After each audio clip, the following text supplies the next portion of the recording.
เคยได้ยินตำนานรักที่กลายเป็นหินไหมครับถ้าใครแวะมาที่อำเภอร้องกวางจังหวัดแพร่ช่วงนี้จะรู้เลยว่าที่นี่ไม่ได้มีแค่ถ้ำที่สวยติดอันดับต้นๆแต่ยังมีพลังของประเพณีที่สืบทอดกันมาอย่างยาวนานด้วยครับวันที่ 27 มีนาคม 2569 ท่านรองผู้ว่าคุณากร คชหิรันได้ไปเป็นประธานเปิดงานสืบสารประเพณีถ้ำผานังคอยประจำปี 2569 ครับบรรยากาศที่หน้าถ้ำคึกคักมากเพราะนี่คือการรวมตัวกันของชาวบ้านที่ตั้งใจมาอนุรักษ์รากเหง้าของตัวเอง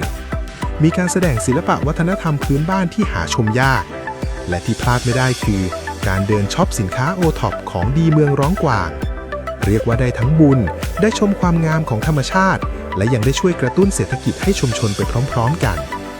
งานนี้เขามีตั้งแต่วันที่ 27 ไปจนถึง 29 มีนาคมนี้เลยนะครับใครอยากสัมผัสตำนานรักนางคอยท่ามกลางบรรยากาศวัฒนธรรมล้านนาที่อบอุ่นแบบนี้ต้องแวะมาที่อำเภอร้องกวางจังหวัดแพร่นะครับ